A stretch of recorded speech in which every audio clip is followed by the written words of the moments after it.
Okay.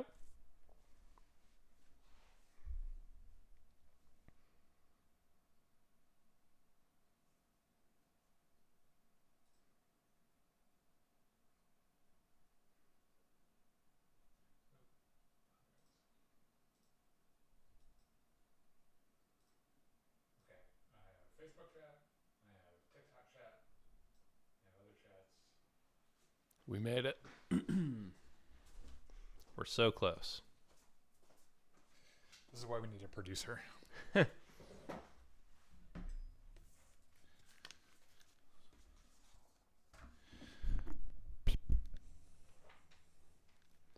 So if you, the one listening to this right now, want to get some experience as a podcast producer, we can't pay you, and Nope. we can't even promise this will even look good on a resume. In fact, it will probably be a detriment. Yeah, this is gonna get your resume thrown in the trash. Let's be honest. They worked for the Jedi Enclave Presents, and now this is podcasting. There's no podcast. way that name is real. Like, just whoop, over the shoulder into the trash. But if you want to do it for the love of the game, Yeah. It's a great movie, by the way. I don't know if you've seen. It's a Kevin Costner movie called For the Love of the Game. I don't think I have. It's a baseball movie. It's a really good movie. Didn't he also do Field of Dreams? Yes. Yo, he's been in like 4 or 5 different baseball movies. Say that guy really likes baseball. Yeah. No, he really does. Which is fair. Let me share this in a couple of spots, and we will get going. This will be our first ever live show. The Jedi Enclave Presents. Now, this is podcasting podcast that is appearing on TikTok. Oh, amazing. And is simulcast on TikTok and YouTube. Well, YouTube, I guess, has both in the vertical and horizontal formats. Although, really, you should just turn your phone sideways. Yeah. It's just a better experience in general, but you know what? I'm not your mom. I'm not the cops. I don't give a fuck. You're definitely not the cops. No.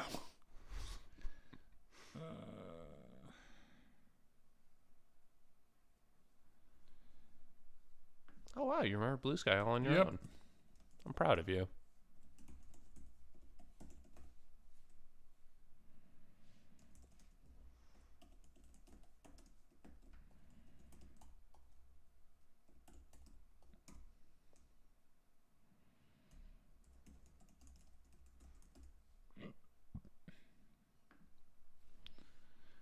Oh my God! It's exactly 7:30.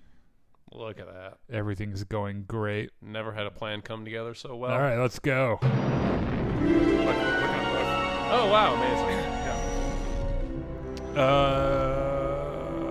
Welcome back to Jedi Enclave. I'm Daniel. I'm Chris. This is your weekly show of the Jedi Enclave Presents. Now, this is Podcasting Podcast, the weekly podcast about Star Wars and Star Wars accessories. It's weekly except when it isn't. Yeah. For example, we are having a show next week, but then over the week Christmas, after that we is won't. Christmas, Yeah. and honestly, who wants to podcast on Christmas? Right. Not us. We will be here for New Year's Eve, though, because every year we do a year in review. Yeah, year in review. We talk about all the shit we saw, the stuff we liked, stuff we didn't like, etc. and etc.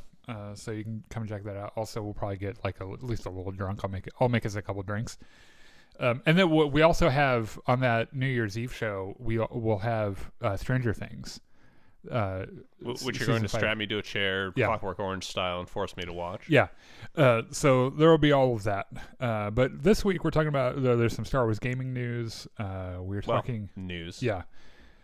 A lot of A lot of conjecture. there's Some of it even pithy. there's That's a reference no one's going to get but Nope. us. Oh man, what a deep cut. Mm-hmm. There is one piece of news in there that's official that came from Star Wars that we're all hoping isn't what the rumor was. Yeah. So we're talking about that. We're talking about it. Welcome to Derry, episode 7, The Black Spot, which if you've been on social media at all, It got rough. it also is perhaps the best hour of television that HBO has done since the first season of House of the Dragon, which is impressive. So we'll be talking about that. And what else? I think that's a couple trailers we saw. Right. Some stuff coming up. We're gonna talk about that stuff as well. So while you're here, make sure you follow us on Facebook Live, YouTube, Twitch, Discord, TikTok now apparently for some reason, Blue Sky. The sky's the limit. Go and follow us on everything. We do weekly, almost day. In fact, we've been doing a lot of Battlefront streams recently because my friend Ben injured himself and can't do his like football coaching job. You mean soccer?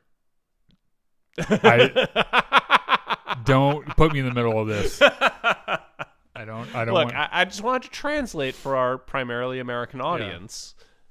He means soccer. In England, it's football, but here it's soccer. So he's just been like bumming around his house all week. So we've been playing a bunch of Battlefront. He also texted me today. He's like, "Hey, I'm going to watch the live show today, but I've never seen it. Welcome to Derry, or know anything about that. So I'm going to have you, someone who only knows about half of it, explain to him what's going on before we start. Okay. That way he knows." And well, let's get into this, shall we? Okay. Where are we starting? Star Wars game announcement rumors. Oh, yes. So we're gonna talk about the rumor first, and then some other shit that we learned. Okay. And then we're gonna break it apart. So first of all, an industry insider with the alias Caracassus. I don't think that matters to the story. Claims a quote-unquote big Star Wars game announcement is coming very soon. This is from GameFragger.com, by the way, and the article suggests that the reveal could happen at the upcoming The Game Awards, which is tomorrow. Tomorrow, which, of course... I assume while you're streaming, you just have it up on your like third monitor, and if anything cool happens, say, "Oh, hey, that's some Star Wars." So he clarified the announcement reportedly will not involve two previously known Star Wars projects, which is Star Wars Zero Company, which is a real-time strategy thing that's coming out, or Star Wars Eclipse, which, by the way... Is happening? Question mark? I don't know, but I can tell you, I looked on our Facebook memories, and that cinematic trailer came out 4 years ago. Jesus Christ! And we are no closer to seeing anything from it. So yeah, we haven't seen anything since then, have we? So the options here, it could be an entirely different entry into the Star Wars like IP. It could be the third entry of Cal Kestis. Yeah, the Jedi game. It could be some news on the KOTOR 2 remake, which we also learned a little bit about this week. Or just the KOTOR 1 remake, because that's still a thing that's happening. Yeah. So we don't know what it is. Just that it could be something, which, wow. Let me tell you where everyone... So this... Extremely specific. Like, this is how rumor mongers on the internet work, if you're new here.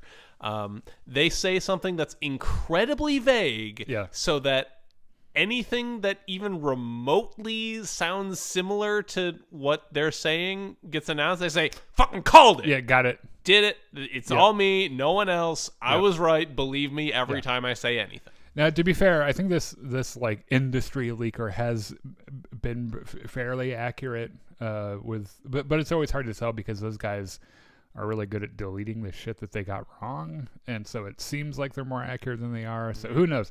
I can tell you what we're hoping it isn't, which is that StarWars.com officially announced a couple days ago that they have a new collectible card game. On December 9th, that they are partnering with 036 Studio and CCG Lab to bring to us a digital collectible card game available on PC, iOS, and Android. Oh, so it's Hearthstone.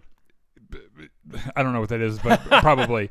And I can tell you that everyone was talking about this big gaming rumor that's coming out in Star Wars, and then we got this, and everyone's like, this isn't it, right? Because I got to tell you how little interest I have in a fucking Star Wars card game that will surely be riddled with microtransactions and loot boxes and all that other bullshit, just like Star Wars Galaxy of Heroes, right? So I'm just telling everybody, manage your expectations, because there is a chance that this was the big announcement and that they're gonna go into it in the Game Awards tomorrow. Now, if you manage your expectations and we go into tomorrow, the Game Awards, and they announce Battlefront 3 or the third Jedi Survivor Cal Kestis game or something to that effect, we like everyone will freak the fuck out, and it'll feel really good. Right? Correct me if I'm wrong, but a couple of years ago, didn't Cameron Monaghan show up at the Game Awards with a lightsaber and say, "Hey, bitches, I'm back"? No. Yeah, he's like, I'm still Cal Kestis, by the way, so no one forget. Which it was always their intention to make a third game anyway. The first two games sold really well.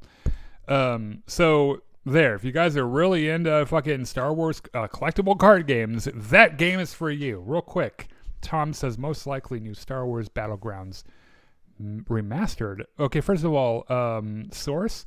Second of all, Star Wars Battlegrounds game would be fucking cool, and I would really enjoy that. Is that the real-time strategy? Yeah, it's like Age of Empires-ish. Okay, yeah. And I played it a lot when I was in junior high, I think, on my computer. I had a friend named Curtis who burned it onto CD for me back when you could just do that. The days, man. Yeah. It was a lot of fun, and I in fact I think I still have it on Steam. I still play it every once in a while.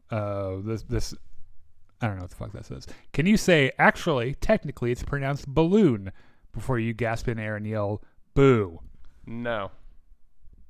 We've considered your request, and because I'm too dumb to understand it, rejected. Okay, moving on.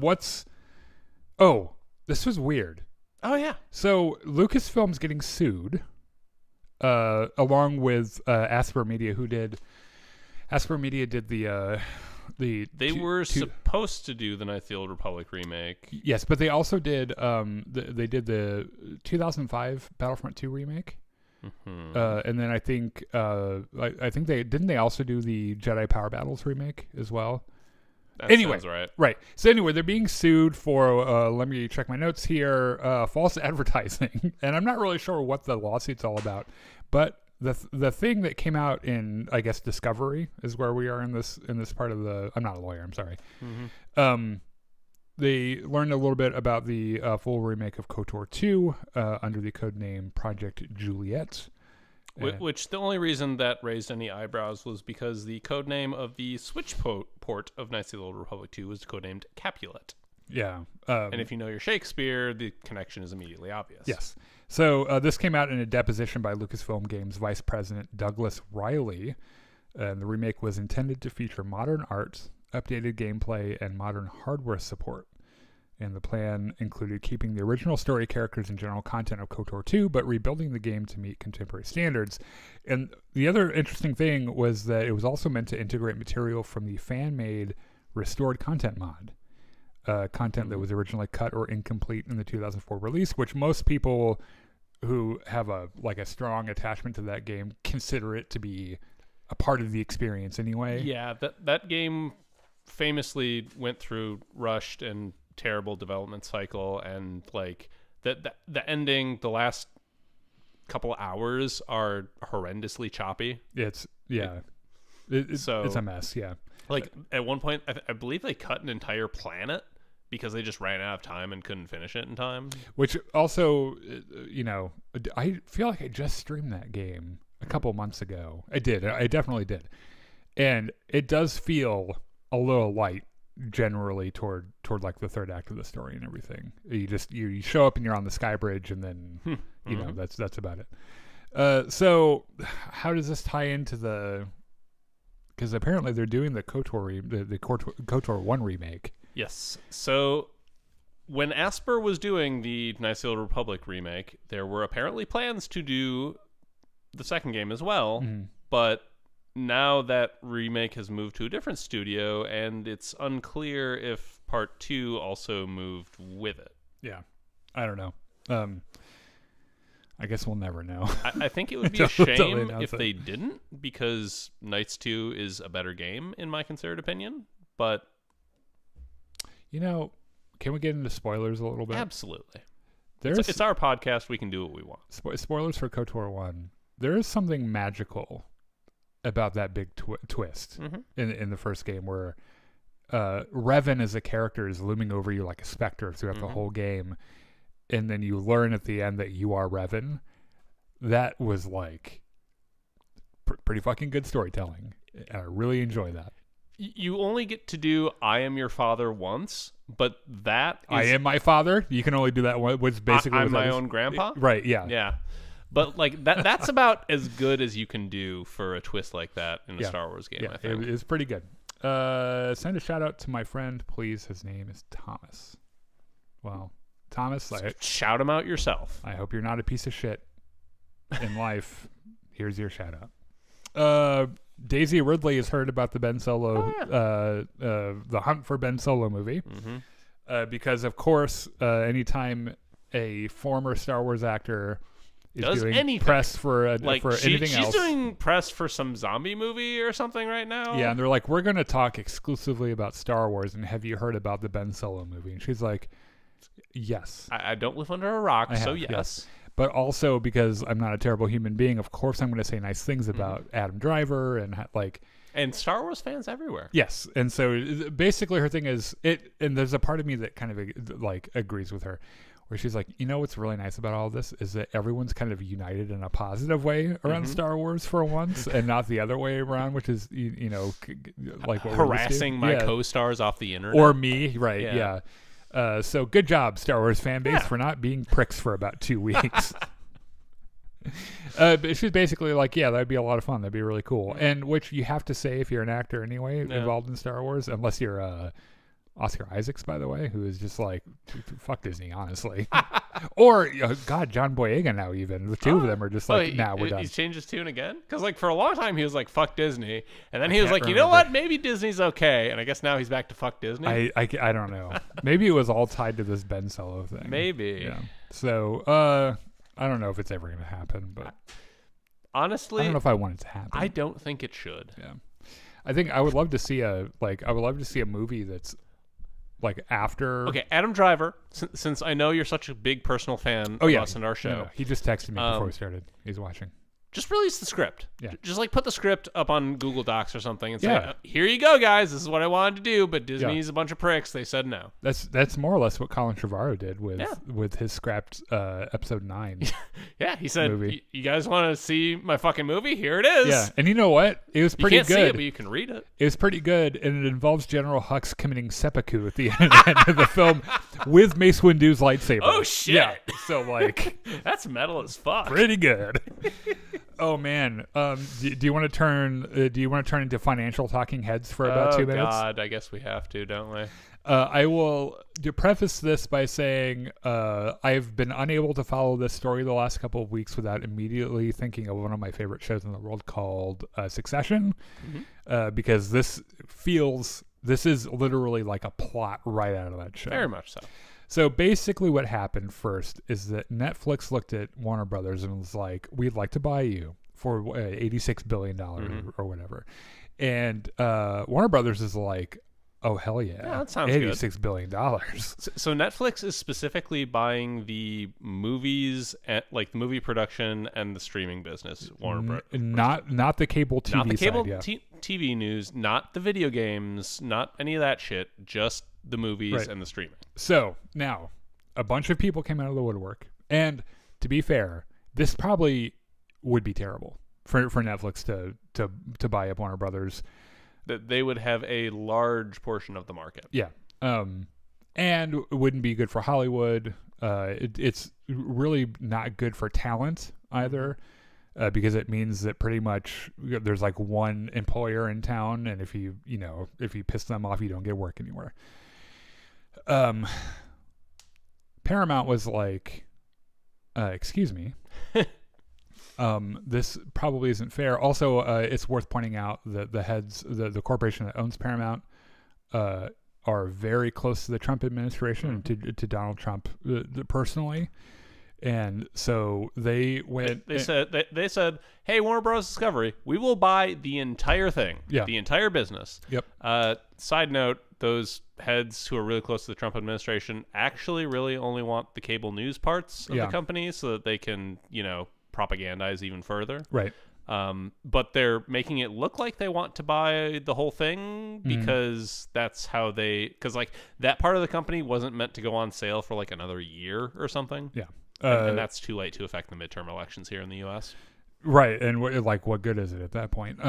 So their offer is $30 per share, which ends up being $108.4 billion, which is an insane amount of money. Yes, for something like this, and you can tell that the heads of Paramount talked to Donald Trump last week because he threw some cold water on the Netflix thing. It was like, I don't know if that's gonna. Yeah, we're going to take a look at that. And of course, because Donald Trump's a narcissist, was like, of course I'll be involved in that decision, and this whole thing is about me, and all that other bullshit. So, just something interesting as fans of nerdom, like if Netflix were to buy WB, that means that they would have control over the DC universe. HBO. Yeah, HBO. Meaning Game of Thrones, House of the Dragon, and all the other shit that's also like Netflix would have control of The Sopranos. Right. For example. They almost all of streaming. They would so Netflix is the number one streamer, and then they would absorb the number 3 streamer.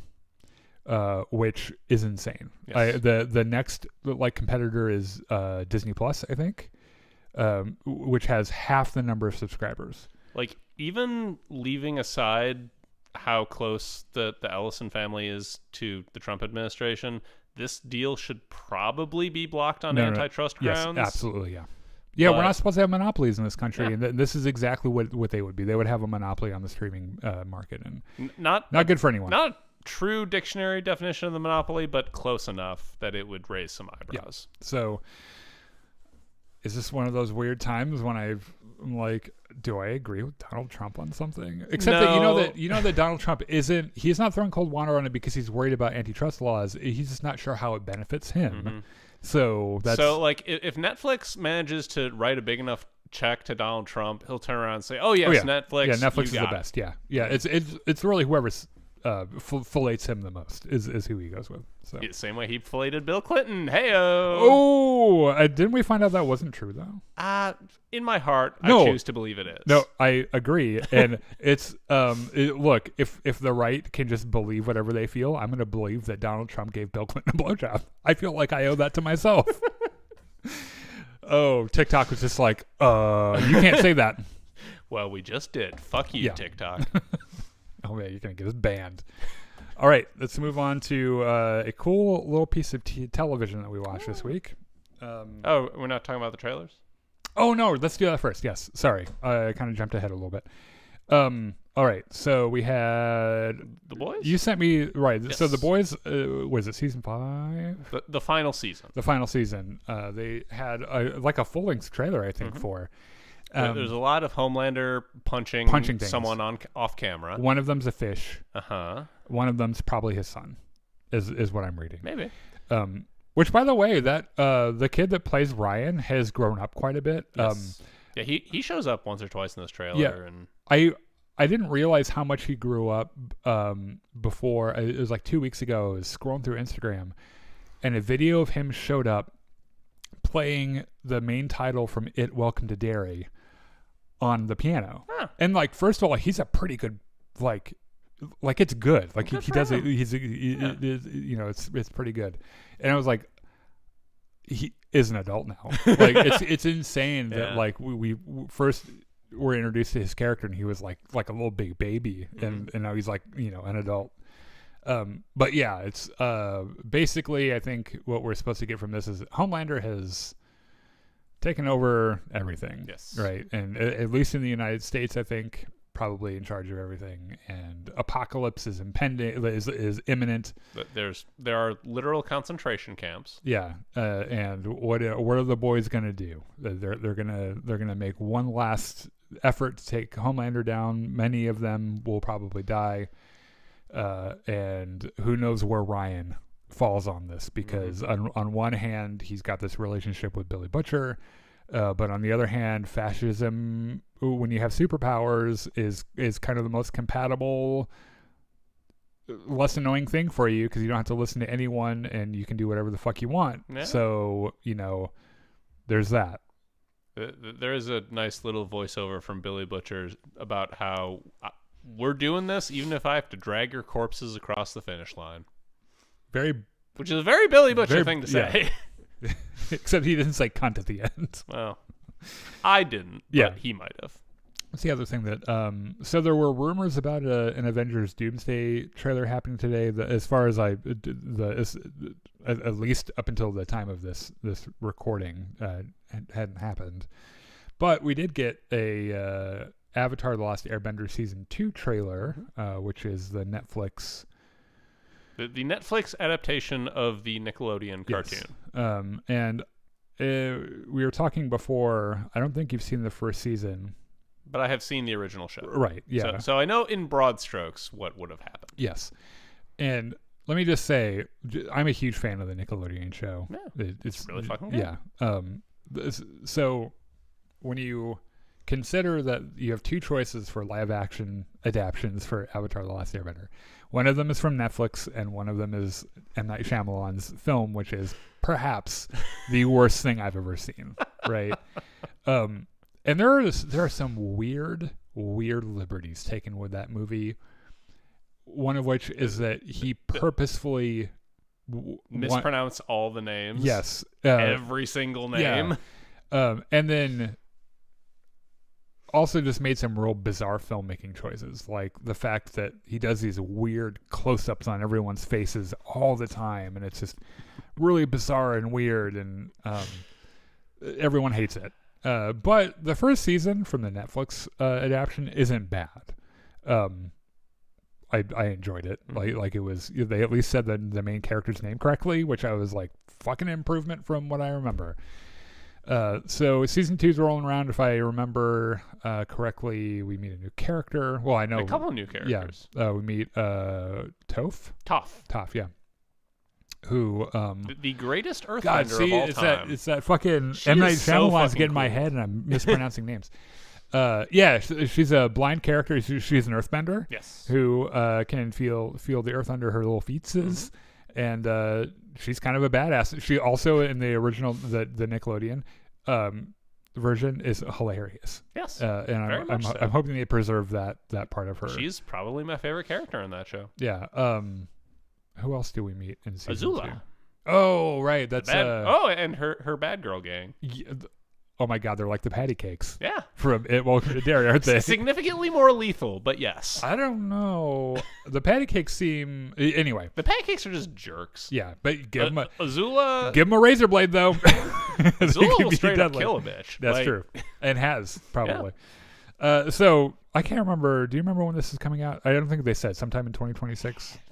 I mean, at this point, everything is next year. Yeah. Looking forward to it. It's not like I paid for the first season anyway. So. What do you have to lose? Yeah.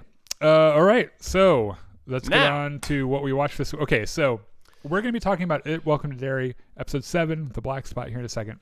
However, if my friend Ben is watching, he has never seen It, chapter 1, 2. He has not seen the 90s miniseries. He's not seen any It, Welcome to Derry. He has not read the 440,000 word original text. How many pages is that? Well, the page. So in novel publishing, pages can be all over the place depending on the margins. Let me put it this way: Harry Potter and the Order of the Phoenix, the longest Harry Potter book is 220-ish thousand words.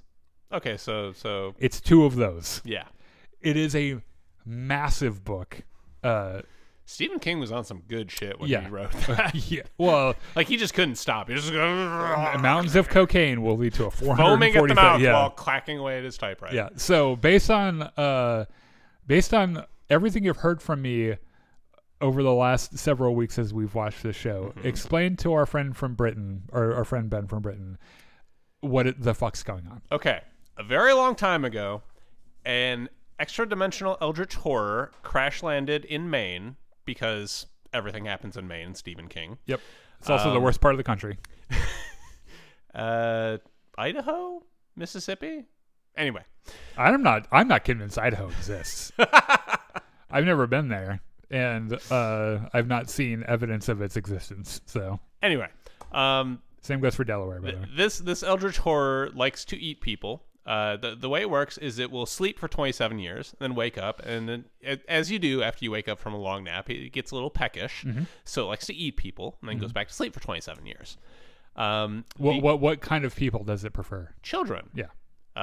particularly children who are scared out of their minds. Yes. So the Native Americans who lived in this area realized that the rock that the Eldritch Horror crashed to Earth in acts as some sort of prison, so they used some shards of this rock to create a prison around this forest, and then said basically, nobody go in there. We're just going to, hang out in this area and make sure it doesn't get out. Yeah. And they keep doing that for thousands of years until the white people show up and screw up everything. Which they do.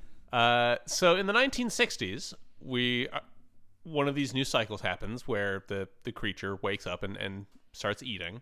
There's some kids who are looking for one of their friends who got eaten. Mm-hmm. By this point, the creature has realized that it can sort of convince kids to hang out with it long enough for them to eat it if it takes on the form of Pennywise the clown, which is why the clown is so associated with it, and also why an entire generation of children are traumatized by clowns. Yep. Everyone's scared of clowns, though.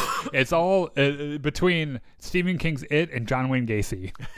Everyone's like, fuck clowns, bro. Like, that's no more of that, please. So this being the 1960s, and also being Maine, race relations are not at the best in the town of Derry. No, in fact, you could argue they're at their worst.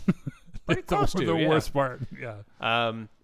So the Air Force has a base near Derry, and the Air Force general is plotting to take Pennywise and make him into a weapon to win the Cold War. Mm-hmm. So the kids are looking around for all these clues, trying to figure out what's going on and how to rescue their friends, and they get haunted by Pennywise because he wants to eat them. Mm-hmm. There is a psychic by the name of Dick Halloran. Dick Halloran, mm-hmm. who is apparently famous in a lot of other Stephen King Yep. fiction. Most famously, The Shining. Yes. Where he, in fact, by the way, the Stanley Kubrick film, he dies at the end of that movie, but in the book he actually doesn't. He escapes, but he helps Jack Torrance and his mother escape. They're the crazy, all blank. No. Did I just say Jack Torrance? I think so. Danny Torrance. Sorry, Danny Torrance was the kid's name. Jack Torrance was the one that. Hello, Johnny. Here's Johnny. Here's Johnny. Yeah. So the Air Force is looking for these rocks from the meteor that are forming the fence, and the kids are just looking for their friends. So they all go down in the sewers, and Pennywise fucks with all of them. And after this, the Air Force guys decide, you know what? We need to get drunk and forget about all that. So they throw a party in this little rec hall that the Air Force general has granted to Dick Halloran as a means to keep his psychic happy. Mm-hmm. One of the kids, her father was falsely accused of murdering the kids who... The original cast of children, which, by the way, all had... cast regular energy and then died in the first fucking episode. Yeah. So, yeah. But he managed to break out of the prison bus, and he's on the run. So he's now hiding out in the back room of this rec hall. And wouldn't you know it, some white people are fucking everything up. Mm-hmm. A vigilante squad, complete with fucking payday animal masks and guns, show up to the rec hall, and they're like, all right, we don't want no trouble. We're just looking for the kid, the guy who murdered those children. Which he didn't, obviously. Yes. Pennywise did. But they believe it is. And that takes us to the beginning of this episode. That's a pretty thorough and accurate, There's also a turtle involved somewhere. I don't fully understand that, but Daniel says it's important. Mature in the turtle? Yeah. By the way, another turtle shows up in the Turtle Watch in this episode. Yeah. Parts of turtles. Yes. Oh, okay. Now, I want to say something that I forgot to say last week because, we were excited to get into the episode and everything, which is there's a particularly special scene at the end of the last week's episode, before this week's episode, where at this makeshift speakeasy, they're having a killer party. Yep. And fucking Rich is over on the drums and... just absolutely killing it. Now, have you seen Ryan Coogler's film Sinners? I have not. Okay. So this is definitely going to come up in our year in review because that came out this year. I watched it. It's a vampire movie. I've heard it's extremely good. It is one of the best like horror movies I've ever seen, if it could be called that. Because there's definitely some horror bits in it, but it is a brilliant film on its own. Which, if you're in 2025 with the vampire genre kind of like really tired, if you're gonna do a vampire movie, you gotta do something. It's got to be amazing. And there is a scene that reminded me of Sinners. When they're all partying and they've got their music going, and in Sinners it's all about black folk connecting with their heritage and seeing everyone that came before them, but also there's a supernatural feel, so they see everyone who comes after them too. They see their legacy. And while they're in this speakeasy, all of a sudden things start feeling kind of magical and everyone's dancing, and then you see people from the past. And the story takes place, I think, in the early 1900s. And so you see like former slaves who are ghosts. They're ghosts of their past. But then you see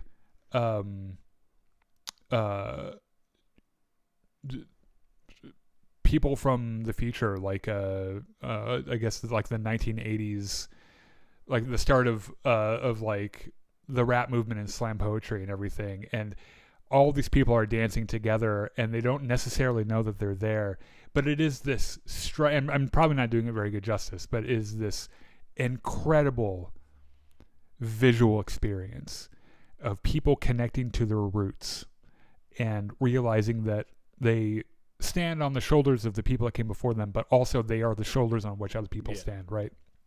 And it's beautiful. It is absolutely gorgeous storytelling. And there was a little bit of a flavor of that in last week's episode of Welcome to Derry that I really enjoyed. It wasn't nearly as profound, but basically the Black Spot, which is this like club that Dick Halloran has made up, the black people in this community just want a place where they can relax. Where they can just be themselves. Yes, and without being harassed or anything or threatened. And there, for a little bit at the end of that last episode, they get to do that, which is really cool. And then the white people fuck it all. And yeah, which leads us to our problem. So right at the end, hold on a second. I need to replace this extension thing over here. It's kind of messing with my headphones a little bit. So, well, hold on. We get a 10-minute clown story at the beginning of this episode. That's true. That is the perfect origin story for Pennywise the clown as a evil entity, but also this really tragic story about humans, right? So basically, we learn it's 1908. We are introduced to Bob Gray, who performs as Pennywise the dancing clown at a traveling carnival. And his daughter Ingrid is there as well. And he does this show. And he tells the story of he and his wife, who were clowns together, and his wife dies. And, and he keeps on going, right? And what's really funny to me, what struck me in this, is that while he's doing this, all played by Bill Skarsgård, by the way, as Pennywise the clown, who isn't the Pennywise that we know, just a normal dude. Just a normal guy, and then also the monster. Yeah, let me tell you. The dude has range. Bill Skarsgård's amazing. He's so good in this show. What's really funny to me is that because it's 1908, they do some like stage tricks, like with the flowers that like pop out of the stage, and the kids watching this are mystified. They're just like, what the fuck is that? This is literal magic. This is the coolest thing I've ever seen. Like when he dances with his wife's like empty clothing, and it's just strung up with strings, but the kids are like, it's floating. Oh my fucking God. And there is this chilling shot of this child watching this, like looking down from the top window of a barn. Yeah. Watching all these kids just get sucked in. Raptured in this performance. And then after, of course, he goes for his standing ovation. He goes to take a bow, and because they're children and children are fucking awful, they all just run up on stage and start harassing him and dancing around, grabbing his hair, like his wig, and they're popping the balloons. And this is why he drinks. Yeah, and this kid who's looking on from the barn is like, I can use that. What the fuck is happening? These kids, what the fuck? So there's a touching moment with Bob and his daughter Ingrid, who is trying to work up her clown persona. And Bob is like, you know what? Because she paints up her face and everything, and she does a little bow with her little trumpet and everything. And he's like, that's perfect. In fact, you and I are taking this show on the road, and it's going to be fucking amazing.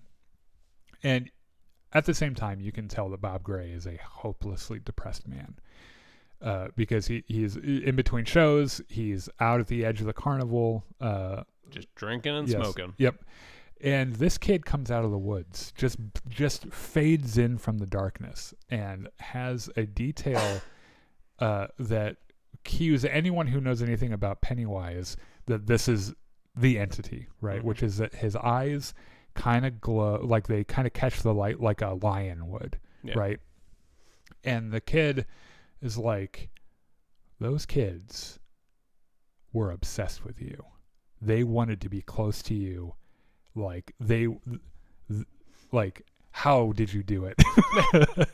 He's like, I'm a fucking clown. Yeah. That's what we do. And I think what he literally says is that the children seem drawn to you. And Bob Gray's like, how the fuck old are you? Yes. That's a weird thing for a kid to say. And he's like, yeah, I can't find my parents. And he's like, I can't find my parents either because they're fucking dead. And he really, like, Bob wants this kid to go. He's like, fucking buzz off, dude. Like, I'm trying to get a little buzzed before this next show. And then he hears a screaming from the woods. It's like, what the fuck is that? Yeah, he's like, what is that? And the kid's like, that's my mom. And you can see Bob is like, but you just said you didn't know where your parents were. So that's what the fuck? Weird. And so the kid's like, you want me to, like, can you come with me and, like, figure that out? And he's like, fuck it. You know what? Fuck it, I guess. Well, let's see where this goes. And the kid grabs his hand and they just walk off into the woods. And a little bit later on, the carnival staff, they're holding Bob's handkerchief, which is doused in blood. And they're like, oh, the wolves must have got him. And Ingrid walks in on this conversation, right? Yeah. And they're like, well, sorry, your dad's dead. You're an orphan now. Yeah, and she's like, okay, that I don't sucks. want to be an orphan. Yeah, I didn't have that on my bingo sheet, actually. So, and that's we learn the origin of Pennywise the Clown, who was never able to hold human form for very long convincingly. And so his whole thing is, I'll just be a weird clown, and kids love it anyway. And instead of me chasing the kids, they'll me. They'll come to me. Yes. And if I'm a little weird, it's fine because clowns are weird. Yeah, clowns are really weird.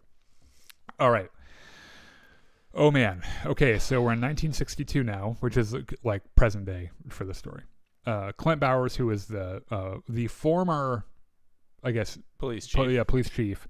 He is shown up to the black spot with his buddies. One of them, buddies. Yeah. By the way, this is in the original text. This was the League of White Decency, which was basically the KKK. Yeah. And one of the guys with him is the father of the children, or one of the kids that died, which is why he's there in the first place. Like he wants to see this. Yeah. He's the guy that tried to shoot what's his name in a previous episode. Mr. Kirsch the butcher is there, who is married to Ingrid, by the way. And they all walk into the bar and they give him the ultimatum, like, hey, okay, look, we know Hank Grogan is here. Fucking give him to us, and no one else needs to get hurt. Now, you got to hand it to all the folks in this bar, where they're like, it's like, because they walk in with their shotguns and shit, and everyone else is like, bitch, we're all in the army. You know what? We have guns too, except ours are government issued. Yeah, and we're probably way better at shooting them than you are. And then Hank, who doesn't want any bloodshed, comes running out of the... He's like, look, I'll go. Just fucking don't hurt anybody. Yeah. I'll go. Which you can see Dick is like, you just had to sit back there and shut your fucking mouth. And that's where they draw guns. Yep. Right? And they're like, no, no one's getting lynched tonight. You guys can go fuck off. And there are a lot of dudes holding guns, like it's the old Mexican standoff. Except there are a lot more government issued guns in that room than there are fucking the League of White Decency guns. And you can see Bowers is starting to do the arithmetic, where he's like, "Oh, we're going to die if this is how this goes down. Like, we can take someone with us, but we are going to die." Yeah. So he's like, "You know what, boys? Just stand down. Everybody, this isn't the way we're gonna do this. Everybody, back away real slow. We'll just go now. We'll find some other way." Yeah. And everyone relaxes. And then the bigots leave. Yes, they leave, and then they hear a sound. And they realize that the door, their front door, has been barred shut. And people start looking out the windows, and what do you know? Fucking Molotov cocktails start coming through the windows. They start throwing Molotov cocktails, and they start just opening fire. And by the way, this is especially harrowing because during this little standoff, they see the children. Yes, because Rich is there, Marge, Ronnie is there. Halloran's kid, Will, is there, or not Halloran. Hanlon's kid is there. I think the only kid that's not there is Lily. Lily, yeah. So the fact that they knew these kids were there and they did this shit anyway, is really, really like kind of terrible. So of course the place goes up in flame. Right. This is even more harrowing because, like, I don't know if this is actually a single shot, but it's presented as if it were. Yeah. I think it's hidden. I think they use some clever. They definitely did some hidden cuts. It doesn't matter though that like the effect is the same. And it's just a continuous like turning camera to this burning room, like people getting shot through the windows, freaking the fuck out. It turns back to like the color palettes are really because everything's on fire and orange and red and everything. It is horrifying in a way that horror generally isn't. Yeah, and the thing that is really kind of the cherry on top, which I feels weird saying now, is that you are following the action from a kid's point of view. Oh, it's either the kid or Dick Halloran, right? Who's running around trying to. Which, by the way, he starts looking around and he starts seeing ghosts around him, and he's like, "Dude, all this is happening all at the same time. What the fuck?" He's been seeing ghosts since last episode because Pennywise fucked with his head, right? But this is just also the worst time. What he tells Hanlon is like this is happening to me before, but like here's the thing: if I don't acknowledge them, if they don't know that I can see them, they leave me the fuck alone. Yeah. So I just kind of go through and pretend like I don't see them. Now, everyone is panicking. The building's on fire. They're locked in. They're trying to find a way out. And this poor woman, they can't go out the windows because they'll get shot. Right? Yeah. Because all the people who are managing to get out, they just shoot them. They just mow them down. This woman is like trying to take cover, and she looks up, and there is this. It's the shot from our thumbnail. This terrifying shot of a clown standing in the fire. And like, imagine not knowing the story, being in this situation and seeing a clown in the middle of the room. And this woman's like, what the fuck is that? And this clown dances out in the weirdest, grotesque, gleeful way, runs over and offers his hand and says, "I'll bring you to safety." And she takes his hand. And then we go back to Dick Halloran, who's like trying to get the kids out and shit. He figures out there's like a way to get out. Yeah, just break the floor into the refrigerator. And so Marge and Rich are like trying to find cover, and they see Pennywise just chowing down on something, and it's that woman. And he looks over at them and says, "What's wrong? Is their face on my face?" And you're just like, "Oh God, what the fuck?" And so the kids are like, "Nope, not doing that. Nope, we're done. Goodbye." Now, there is this really interesting thing where Dick notices that one of the tribal leaders from that vision that he had with Daniel is just wandering around. And he knows that he needs some kind of help. And he grabs that war chief's attention. It's like, hey. And there's really neat detail where all the ghosts that he's encountering all have those like milky white eyes. And the second that he calls out to her, she looks at him and her eyes clear up. And he's able to sense where to get everyone out, right? And so he breaks through the floorboard. He's helping Pew. He gets Hank and Will and Ronnie out. Yeah. And then he's like, hey, fucking Rich and Marge, come here. But a part of the ceiling collapses and they're blocked. There's this amazing moment where he, like, I think as he's trying to find those kids or something, he sees Pennywise for the first time in his actual form. Yeah. And there's this face-off between the two of them where, like, Pennywise seems pretty happy to meet him finally. Like, hey, Dickie. Yeah. You see dead people? Because I think they see you too. Yeah. And there's just a bunch of dead people behind Pennywise. And you can, because in his first encounter with Pennywise, he only saw him through the lens of his abusive grandfather. And so now that he's seeing this fucking clown for the first time with everything burning down, he's like, what the fuck? What is happening? And I'm pretty sure we are headed toward, as soon as we get to the spoilers at the end of this episode, I think we might be headed toward a Dick Halloran Pennywise psychic showdown, because Dick is the only person present that has any chance to do anything meaningful to Pennywise or to even defend himself. Not even necessarily to beat Pennywise, but like, I mean, technically Lily still has the dagger. Yes. No, that's true. What I'm saying is that Dick Halloran's psychic ability is so intense that there's a chance he doesn't really need it, right? At least to get away alive. So, and there is some, I don't know if you saw the trailer for the next episode. I have not. That shit's going to be crazy because I think everyone's seeing this as the big bloody event, and I'm pretty sure that happens next week, which is rough because there are a lot of casualties in this episode. One of them being, and oh my fucking God, I had trouble watching it even, but Rich kind of figures out that the roof's going to collapse. Yeah. And so he shoves Marge into like a Coca-Cola like mini fridge. And it just lays on top of it. Yeah, and part of it's so sweet because he tells her, like, this is what a knight protects the fair maiden and everything, and they're kids. They reminisce about this stupid thing at school, right? But also they're kids that are too young to be in a situation like this, and so they have to grow up immediately, even though Rich doesn't have much time left, and it sucks. It just really sucks.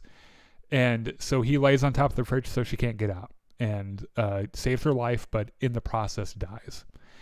And there's a shot toward the end of this sequence of the kids discovering his body that it's after the fire has gone out, Pennywise is gone, but it's still just as hard to watch as the rest of it.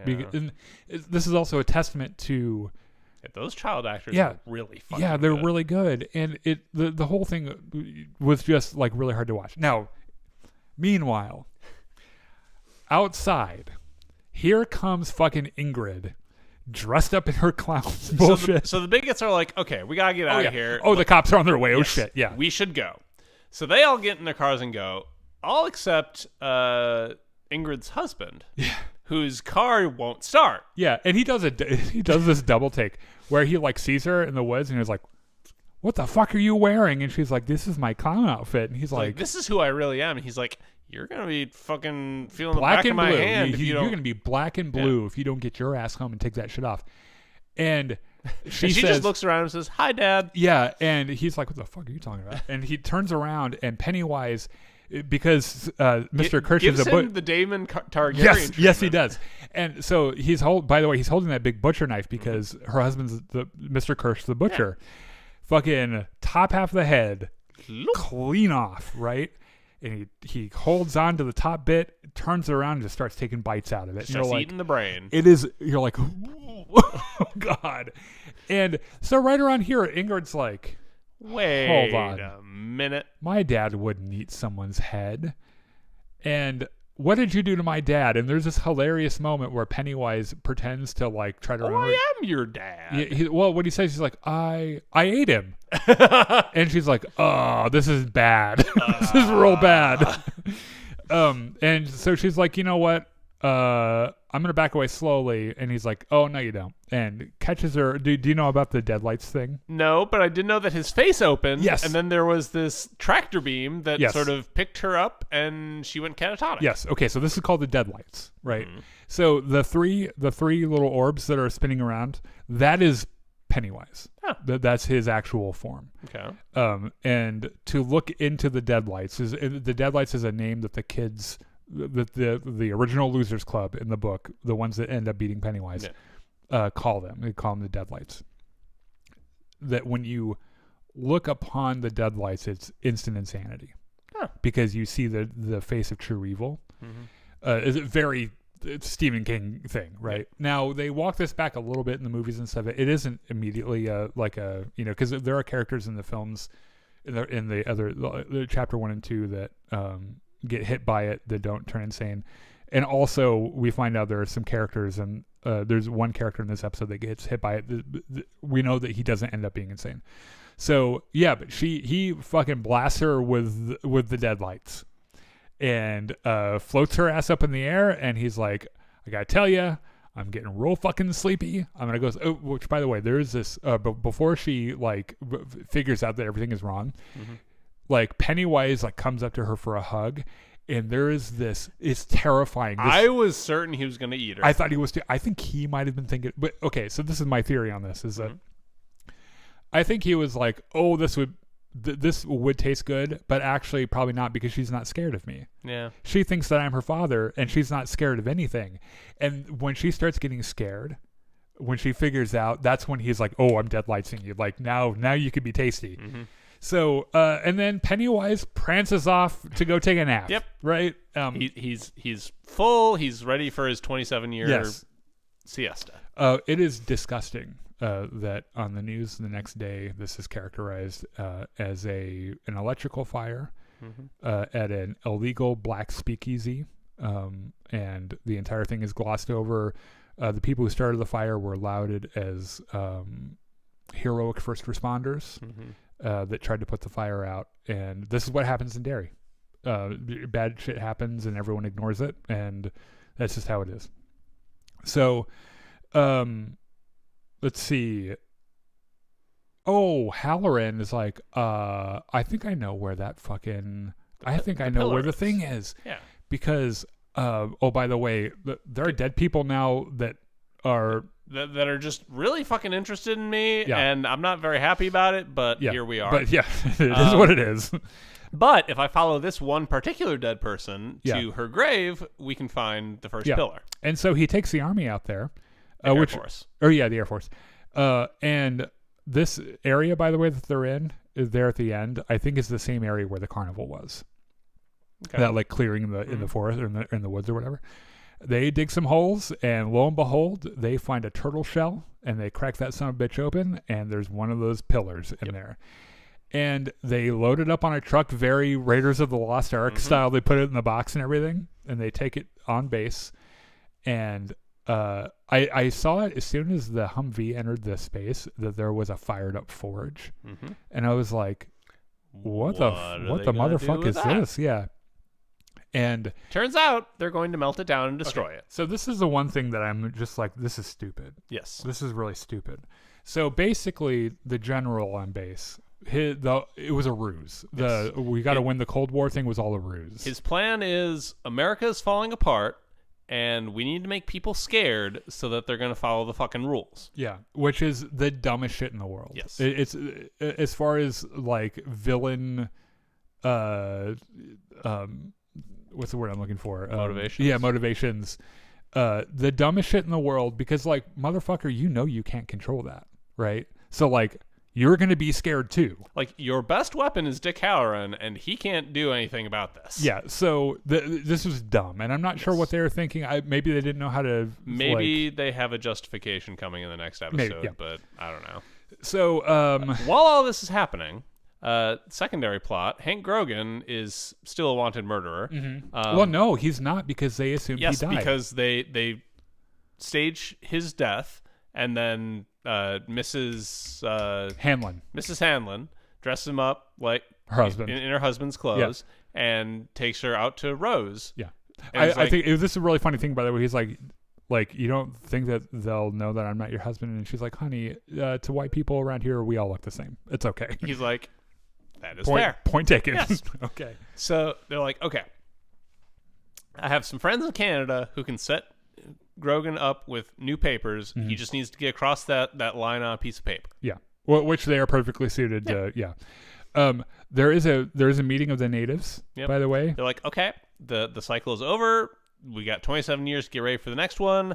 Well done, everybody. Yeah. Let's go. I think we only lost 17 kids, which, to be fair, is pretty good. It's for the area and for just take into account that when the ironworks place blew up, 88 children were murdered by Pennywise, in addition to a bunch of adults.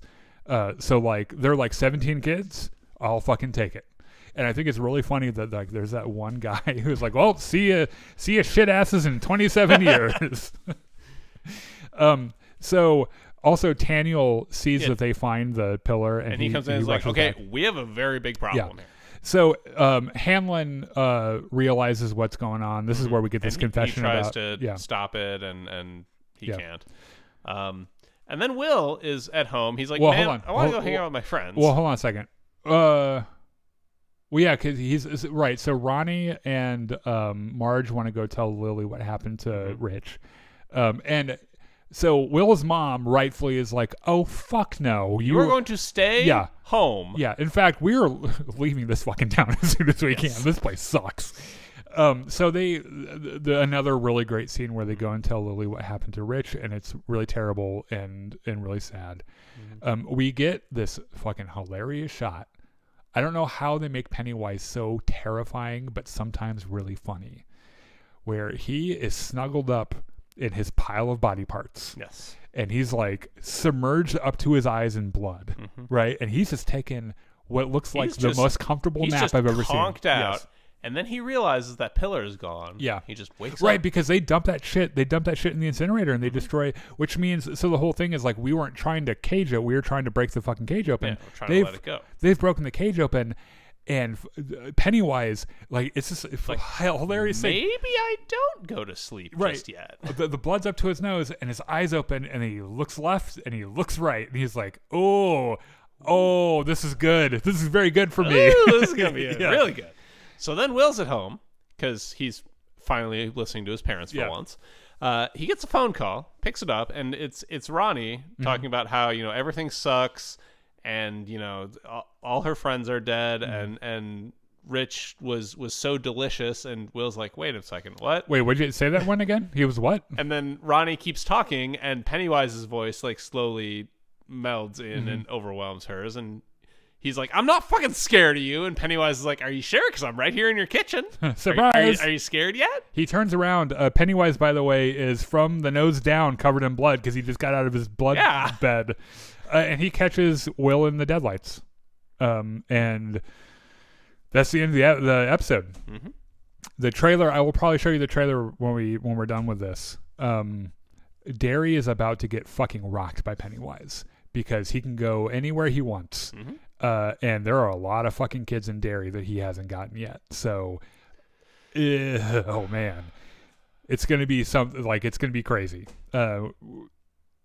Next week, we're doing a show next week. Yeah. So we'll be talking about the season finale next week. We'll be taking a break for Christmas and we'll be back for our 2025 year in review and Stranger Things. So please join us for that. I think I'll be playing Battlefront with the boys tomorrow at 7:00 Central. You should swing by for that. And monitoring the Game Awards in case anything happens. Just in case anything